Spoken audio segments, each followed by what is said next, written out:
Thanks, Jeff. Please excuse my raspy voice. I did buy a box of butter menthols and I lost them in the break, so they have been no help to me. I'm sure that there might have been some help to somebody else, maybe. So I'll just make do with my bottle of water. Just test this is working. Perfect. All right. Excuse me. Sorry, it's very professional. Okay. Theme for my presentation tonight is King of the Mountain. I have done this presentation previously, so it may, if it seems familiar, that's why. It was a little while ago, but see how we go. There's a few new things in there. So, King of the Mountain, as Pastor Chris alluded to earlier, that phrase, I guess, maybe paints a mental image for some people. As Pastor Chris alluded to, maybe this, King of the Mountain, my father-in-law, I'm sure that's the first thing he thinks of, King of the Mountain. Or perhaps this one, a few more revs, King of the Mountain. Jeff Day, that's your cup of tea, I reckon. I was thinking before, I should have put a bit of Photoshop into these with a few faces, but that's all right, next time. Maybe this one. I won't name any names for this one, but maybe you might have someone in your mind who this is their King of the Mountain scenario. For me, this was my King of the Mountain moment. Just a bit of solace up admiring the view, but the reality was around the corner, and that's my King of the Mountain. If you can see that, that's my wife. But in all seriousness, we're talking about a very particular mountain tonight, and you might recognise this photo. It's the Temple Mount in Jerusalem, and always in the news, something's going on. Even the last few weeks and months has been troubles over there. So we're going to have a bit of a look at this particular precinct, which we know as the Temple Mount. And it's, as we're going to look into, it's probably the most contested piece of real estate in the world, I would imagine. A few different groups claim stake on it, which we're going to have a look at. So, first group of people are the Jews, or the religion of Judaism, and we understand their claim through the Bible, the Old Testament that we read. They know the place as Ha-Bayit. I don't know if that's very good Hebrew, but which means, I wrote it down here, Mount of the House is what that means, and it was home to the Temple of Solomon and Temple of the Lord, centre of the Jewish culture and faith. A bit later on down in time, the Christians come on the scene. I've got Christianity there in brackets because I'm talking about just, I guess, what the world understands of Christianity. You've got the Catholics and the Orthodox that sort of have a bit of a stake in this place, Temple Mount, which is what we call it, and that's their building there, which is not on the Temple Mount, it's just off to the side. Church of the Holy Sepulchre, we're going to have a look at that a little bit later as well. And the third group, which is I guess, where things sit at the moment, is the Muslims or the Islamic faith. I should be looking at my screen, not that one. Haram-e-Sharif, where's Sam here? He might correct me later. Something like that, which means the noble sanctuary. And this is the building that sits there today, Dome of the Rock. I'm sure perhaps that one of the three is the most familiar to the world today. But we're going to go back in time a little bit and have a look at I guess, before all of these things, and that's just a little bit of a shot of where it sits in relation to the city of Jerusalem. And we're going to read here a verse which has some really interesting terminology. So from Zechariah chapter 12, verse 2, "Behold, I'll make Jerusalem a cup of trembling unto all the people round about, when they shall be in the siege, both against Judah and against Jerusalem. And in that day will I make Jerusalem a burdensome stone for all people. All that burden themselves with it shall be cut in pieces, though all the people of the earth shall be gathered together against it." So, a couple of really interesting phrases there, the cup of trembling, and particularly what I want to look at is that burdensome stone. I believe that has some significance, which we're going to have a look at tonight. So here we have a bit of a map of Israel, and you can see there River Jordan is sort of the eastern boundary, and there's actually sort of a spine of mountains that goes sort of through there. And if we zoom in a little bit, Jerusalem's just in the middle there, and that you might recognise some of these some of these towns and mountains, cities. I particularly like this one up here where they invented chocolate orange, but that's the scene where we're at. Now this is a bit of an artist's impression of the city under Roman rule. So you can see there, that's the Temple Mount area over there. Down here we have sort of the old city of David, and then you can see over time, you can see if you look closely, there's a few different walls that sort of float in and out, and that's sort of where the city was expanded over time. I'm not sure how these guys got up there, but good view. So that picture just there, while I'm looking at, that's the temple. That's an image of what's known as Herod's temple, and we'll have a look at all those things in a minute later. Oh, thank you. Wasn't my circling very good? Okay, so again, this is another picture or another map of the Temple Mount itself. And if we zoom in there a little bit closer, you might be able to see there some words that we might recognise from the Bible or from what I've said previously. So Haram Esh Sharif, that's the Dome of the Rock right there. And this one under here, Moriah, that's what I want to look at particularly tonight. It's not Mariah Carey, it's Mount Moriah. Now the Jews believe that the Temple Mount is Mount Moriah, and I'll go through some scriptures shortly, but that's important to understand that they believe those two, that is the same thing. So we have a look at the next one here. This is the mountain itself. There's a bit of a dashed line, if you can see it, sort of floating around the city. That's the mountain, that's the ridge of Mount Moriah, and you can see up the top there is the Temple Mount area. So that's what we're looking at. So I thought we might look at a few of the different, why this place is significant to the three different groups of people. So if we look at the Jewish significance first. So this place is central to the Jewish faith for a number of different stories in the Bible. One of them, which is the binding of Isaac, which is what they call it, but it's the story of where Abraham offers up Isaac for a sacrifice. And if we read from Genesis 22 in verse 2, and he said, "Take now thy son, thine only son Isaac, whom thou lovest, and get thee into the land of Moriah, and offer him there for a burnt offering upon one of the mountains which I will tell thee of." And so we have a bit of a picture here of what that moment might have looked like. And we know the story where fortunately this part didn't happen because this part came along.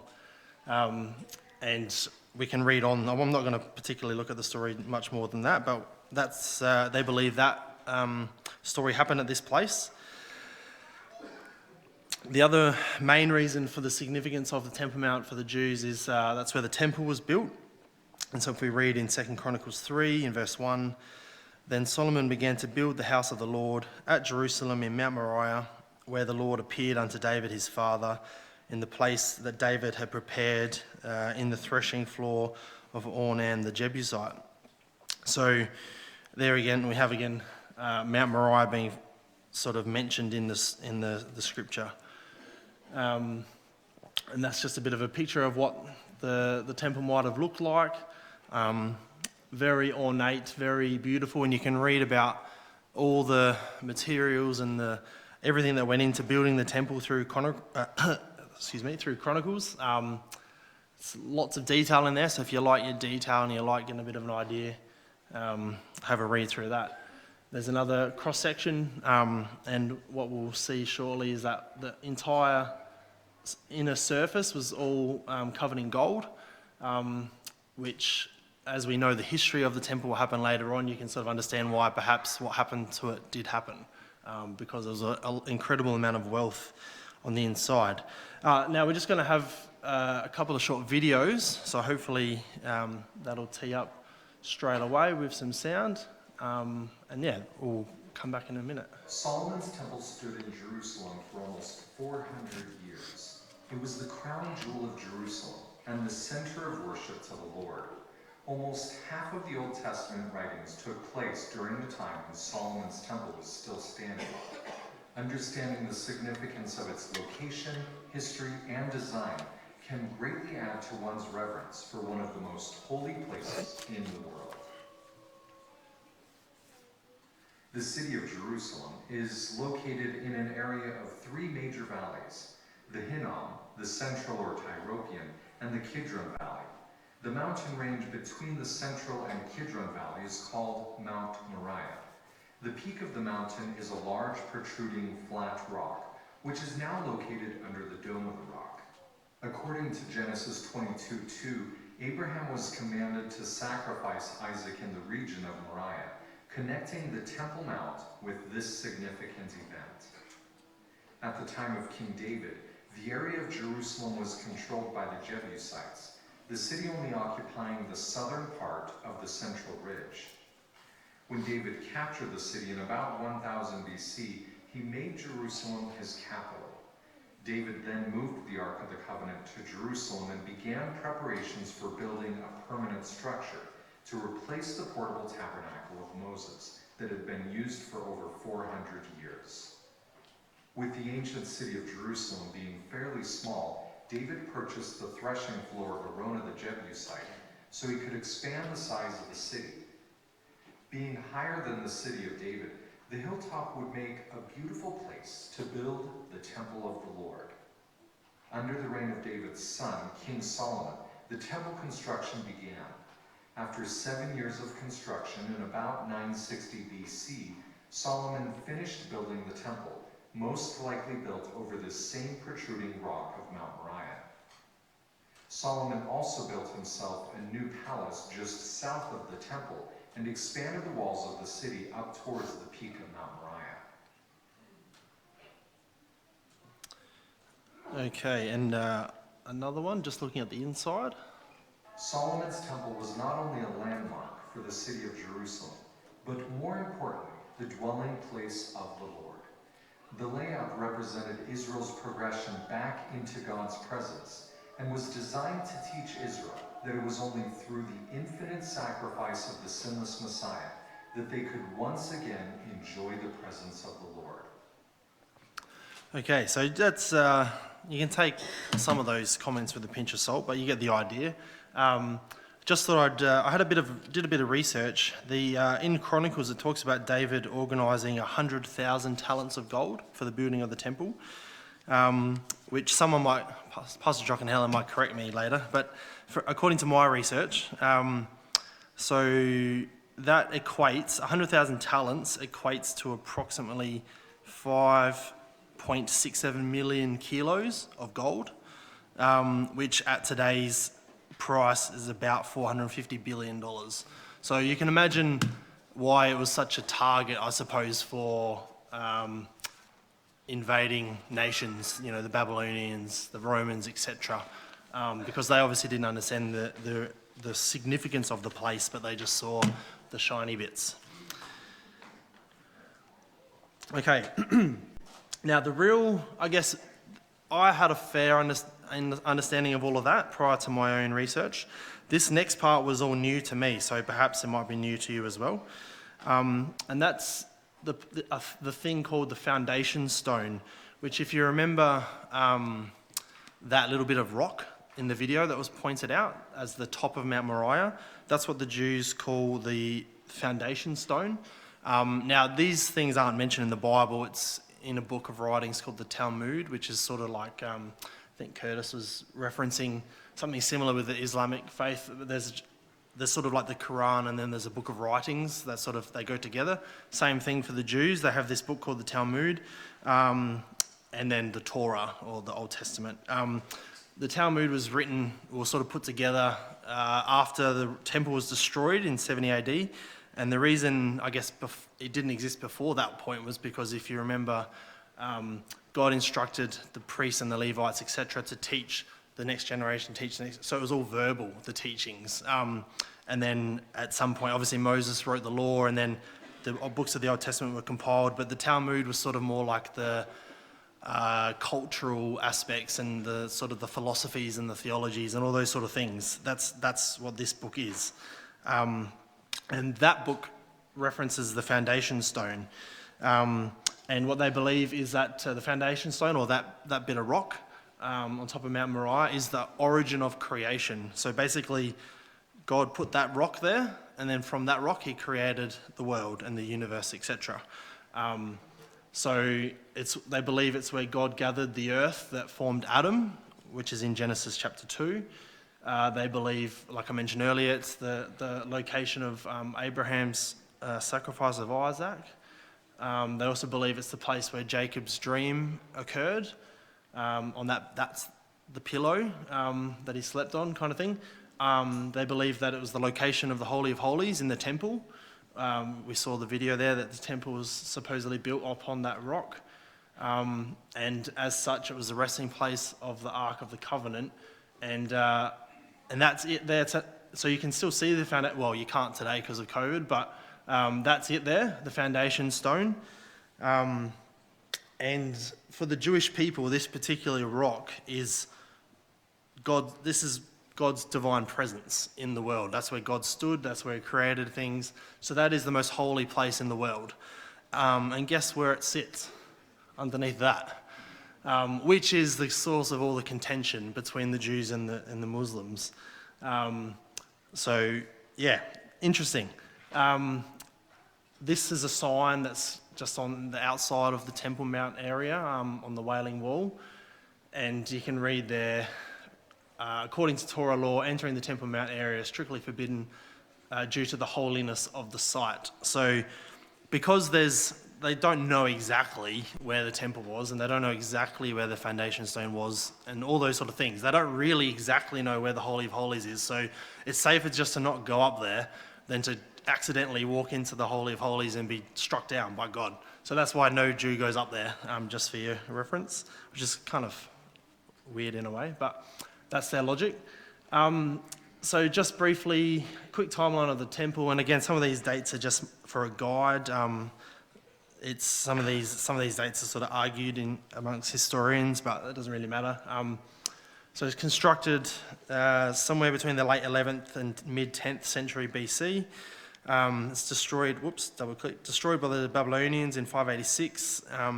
Zerubbabel comes back from occupation in Babylon to rebuild the temple and rebuild the walls around Jerusalem, etc. Herod's temple in 20 and 19 BC. Now, Herod didn't build the temple, he's just sort of renovated it I guess, he wanted to make his name worth something in history, so he sort of went on a bit of a building spree.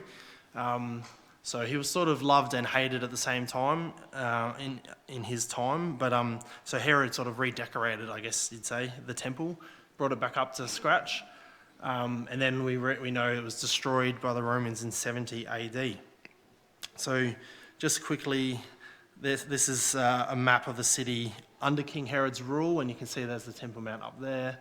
And a few other places of interest up here. I'm going to try and, it's a bit hard for me to read up there, but Golgotha's there somewhere. I can't read it from my angle, somewhere around there. You should be able to point it at this and it comes up there. That would be useful. Just outside the walls there somewhere. You can probably see it better than me, which is the place where Jesus was crucified. Thank you.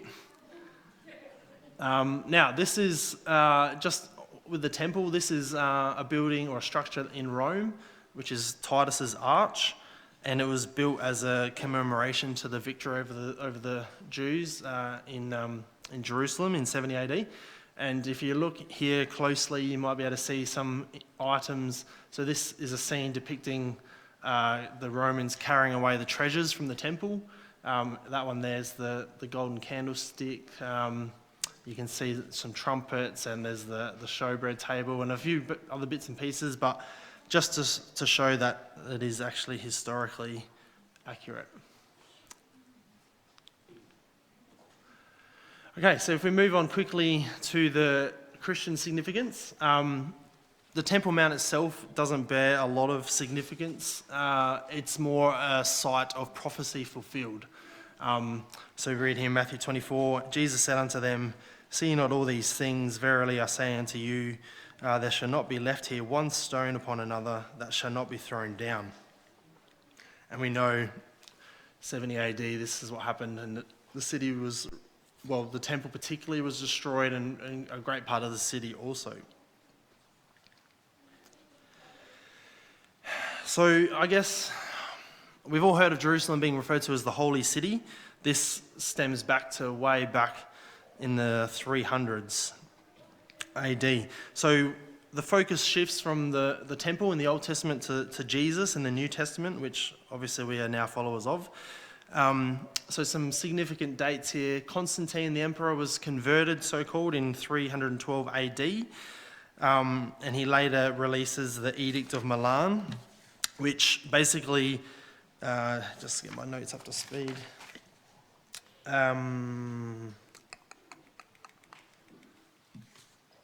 Where is it?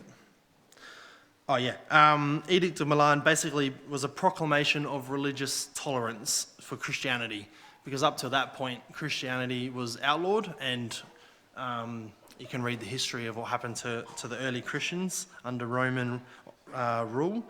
But in 313 AD, that all started to change. It sort of became tolerated to be a Christian.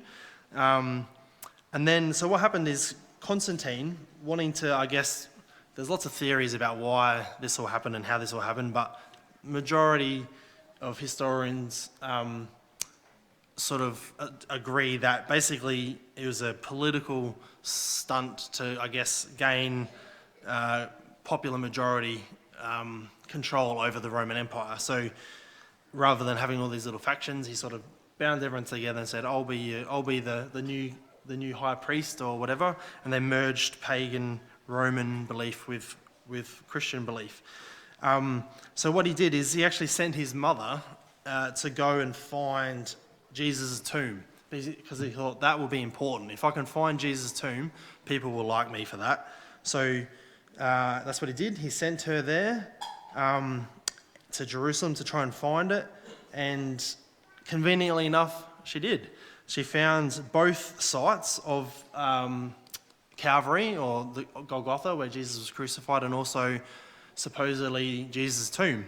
So I'm sure you can guess what they did. They built a church on it, and that's the Church of the Holy Sepulchre, which is still standing today. And then over the coming centuries, this particular church was a place of pilgrimage for the Christians over the oncoming centuries. So that's it there. It's a bit of a rabbit warren sort of structure. It's been added onto and changed over the centuries. It's sort of gone between Christian and Muslim rule throughout history. So some days it's a church, some days it's a mosque, some days it's something else. So it's got an interesting history for a building. And inside, did I go backwards? No, sorry, I'm just ahead of my notes. Okay, so the Church of the Holy Sepulchre, I guess, holds the two holiest sites in Christianity, which is Calvary, or the place of the crucifixion, and Jesus' tomb, or where the resurrection occurred. So pretty important parts of the Christian faith.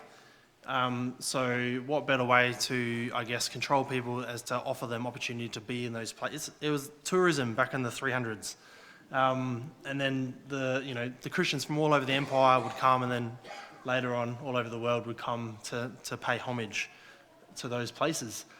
Just a quick sketch of what it looks like inside. So this was the natural ground level, and they had to do a bit of digging, and eventually they found this bit of rock where they believe was Calvary, and then a bit more digging, and then they found a tomb which they decided would be Jesus' tomb, and then they built this red sort of church over the top.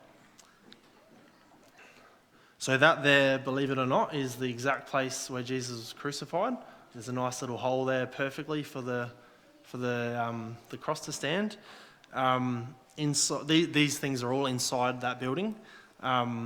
This here is supposed to be evidence of that's where the earthquake was that went through the graveyard and all the ghosts came out of the grave in that story. So that's supposed to be proof of that. And this here is called the edicule, which is actually a mini sort of shrine which is built directly over the top of the tomb itself. So you can see it's sort of a little building inside a building. And up until COVID, you could go there and have a look.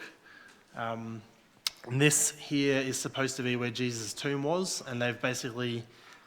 So if you imagine before there was a building, this is all caves and things, and they've dug it out, formed it up, and then they've built this sort of slab over the top to protect it. But that's what the mainstream Christianity believes is the place where Jesus was buried and later resurrected. Interestingly enough, this sits directly above, which is supposed to represent the 12 apostles, those 12 sort of sunbeams, but we know it's got nothing to do with Christianity and a lot to do with pagan idolatry, but that's just an aside. So that's the Christian significance of that area. We're going to move on finally to the Muslim significance. Sorry, I'm trying to rush through this. I'm mindful of time. So we saw earlier the Dome of the Rock, which is, it's not actually a mosque, that's a shrine. And it's built on what the Muslims call a sacred rock, which is, we saw that earlier, the foundation stone. The Muslims believe it's the site of Muhammad's night journey. Now, you might not be familiar with some of these things because it's obviously not our faith. Is that all right? Is it going to keep working? Yep. So the Muhammad's night journey is known as the Isra Miraj. 2 parts. So he travels from Mecca to Jerusalem on a winged beast, which must have been hard to come by. And then he ascends into heaven. He meets the prophets and Allah, and then he goes back down and back to Mecca. So I was just looking at the distances, and I know Curtis touched on this the other week as well. As the winged beast flies, 1,200 kilometres from Mecca to Jerusalem, so that's a pretty good effort to do that twice in a night and have time to go to heaven as well. And as 1,500 kilometres by car, so it's a long way, a very long way, and all this happened in one night. I was starting to wonder, I don't know when Santa Claus was invented, but I'm wondering if this might be the origin of Santa Claus go around the whole world in one night. So just this next one, so that's it, I saw that before, that's the Dome of the Rock. Quite a beautiful building. It's been renovated over the centuries. I actually studied that when I was at uni. Very beautiful building, but has caused a lot of tension since. So this here is an image or a tapestry of the Muhammad's night journey, and that's his winged beast there. And these pictures are supposed to be angels and the prophets that he met when he went up to heaven. According to their tradition, he met 7 prophets in the 7 levels of heaven before he got to Allah. So on the first level, you'll recognise all of these names. He met Adam, was the first prophet. The second level, he met John the Baptist and Jesus together, remembering that the Muslims believe that Jesus was just a prophet, not the Son of God. Third level, Joseph. 4th level, Enoch. 5th level, Aaron. 6th level, Moses. And on the 7th level, he met Abraham, which, again, if you remember, the Muslims have that connection back to Abraham through Ishmael. So when he finally meets Allah, after going through these 7 prophets, he has a conversation, and it's very similar to, if you know the story in Genesis where Abraham is dealing with God and they have a negotiation on behalf of the people of Sodom and Gomorrah. And it starts with God has to find, Abraham needs to find 50 righteous people in Sodom, otherwise God will destroy it, and they go to and fro, it comes down to 5. This is the exact same story, but in terms of how many times a day Muslims had to pray. So it started at 50. Imagine praying 50 times a day. And it eventually got all the way down, and he was actually, Moses, was a really nice guy. Moses told Muhammad, no, go back to God, and that's unreasonable. 40, 30, etc., all the way down to 5, which is what the Muslims do today. They pray 5 times a day. So that's interesting. Now, the mosque that's on the the Temple Mount area, Al-Aqsa, is the third holiest site in Islam. It was, like I said, I didn't go through the whole story, but when Muhammad arrived from Mecca to Jerusalem, this is where he landed, and he met some prophets there, and they had a cup of tea and a chat or whatever, and then he walked over to the Dome of the Rock and then went up to heaven. So that's the story. So they built a mosque here to sort of signify, that's right, that event. So originally, the Muslims prayed towards Al-Aqsa or towards Jerusalem, but then I think Curtis mentioned this as well. That changed and then being towards Mecca instead, towards the Kaaba. So Al-Aqsa Mosque was the second mosque that was built. This is it from the outside, just a nice old building. You can see it there. It's sort of sitting right on the edge of the walls of the Temple Mount area. And then in relation to the Dome of the Rock, it's just sort of there to there kind of thing. So it's all there on that site. And this is inside. And I've got a number here. So pre-COVID, they could have had 4,000 people at any one time praying in there. And then you can see each one of those red sort of spaces is a prayer, I don't know what they call that, a prayer space, I guess. Sort of like no, I won't say that. But 4,000 people, so it's a big building. And, you know, no Jews are allowed, well, they're not allowed to go up there by their own people, and they're not allowed to go up there by the Muslims either. So, yeah. Now, very long-winded, but we finally got to the king of the mountain. So man, over time, has put his claim on that mountain, but we know that there's one man, the Messiah, the true king, that's going to stake his claim. And reading from Zechariah 14, and his feet shall stand in that day upon the Mount of Olives, which is just next door, which is before Jerusalem on the east, and the Mount of Olives shall cleave in the midst. And another one here in John chapter 4, in verse 21. This is Jesus talking to the woman of Samaria, and he says, "Woman, believe me, the hour comes when ye shall neither in this mountain nor yet at Jerusalem worship the Father." But my next slide isn't coming. There it is. 24. God is a spirit, and they that worship him must worship him in spirit and in truth. Now, I've just realised I've forgotten something important because it was on the back of one of my pages. Just hold that thought for a second.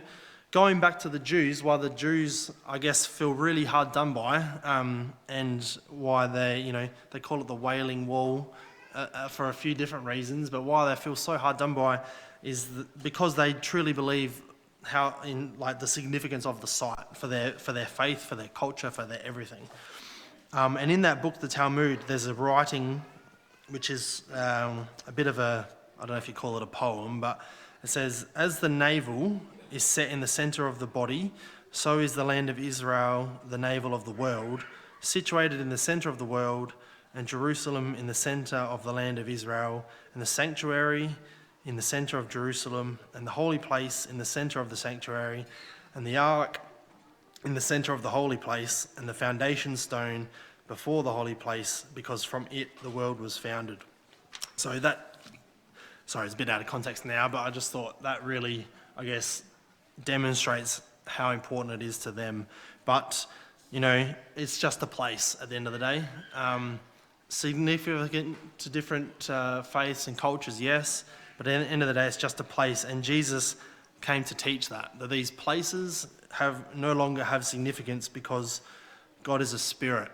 And we here today have heard about worshipping in spirit and in truth, and that's something that we hold dear to here.